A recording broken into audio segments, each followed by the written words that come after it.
Welcome to Piss Can Fly, the psychology of business. My name is Stephen Reynolds. Today we turn to the sports industry and look at the story behind Nike's rise to global dominance. Check it out. The story begins in 1962. Having graduated from Stanford with an MBA in business, Phil Knight, then aged 24, had an idea. He first done a little travelling and began selling encyclopedias in Hawaii, but soon realised he wasn't particularly any good at it. He then travelled to Japan and arranged a meeting with a popular shoe company called Onitsuka Tiger. He was greeted by the board of executives who understood he was from a large American firm. Phil Knight explained he wanted to sell the Japanese firm's shoes called Tigers in the US. Keen to expand internationally, the firm agreed and had asked the name of his company. Despite all his planning and preparation, he never actually thought of a name, and with a quick on-the-spot decision being required, he recalled all his medals hanging from blue ribbons in his room and quickly revealed the name Blue Ribbon Sports. Phil himself was an enthusiastic runner and decided to get some feedback on the Tiger shoes by sending his ex-coach Bill Bowerman a pair. It wasn't long before Bowerman wrote back, wanting to be a part of the venture. They each put in $500. Over the years, Bowerman sent modifications back to Japan to enhance the performance for his athletes, which in turn improved company sales. Sales grew each year, and in 1971 the company tension grew between Blue Ribbon Sports and the Japanese company, so they parted ways.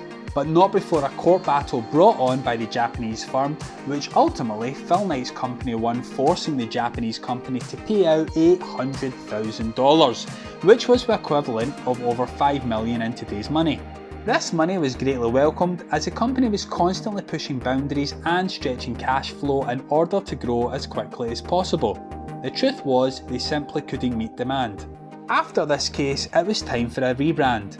A few names were discussed.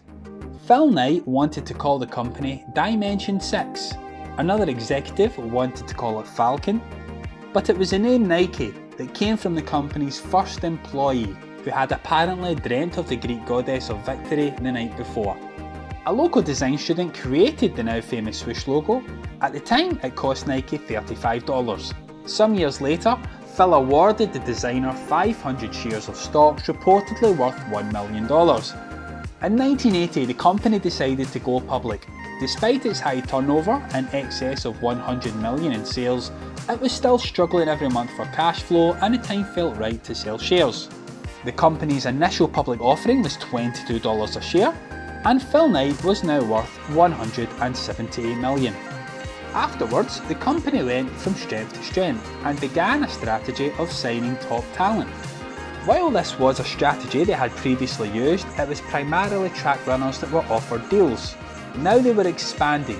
They turned their eye to the NBA and secured big names in the early stages of their careers, such as Kobe Bryant and LeBron James, as well as stars in other areas like Tiger Woods.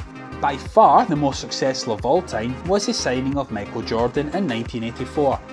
Despite having no interest in doing a deal with Nike, the promise of designing his own shoe was enough to secure a deal. The $500,000 a year and Mercedes car wouldn't have hurt either. The Air Jordan was born, and despite sales targets of $3 million over 4 years, the company smashed $127 million of sales in its first year alone.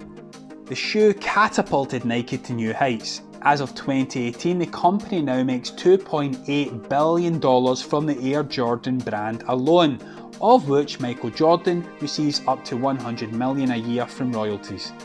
The company hasn't been without its fair share of controversy. In 1991, an article released by Jeff Ballinger reports the poor working conditions of factory workers, with another article highlighting an Indonesian factory worker was earning 14 cents an hour. The backlash proved costly for Nike and took them many years to recover from the negative publicity.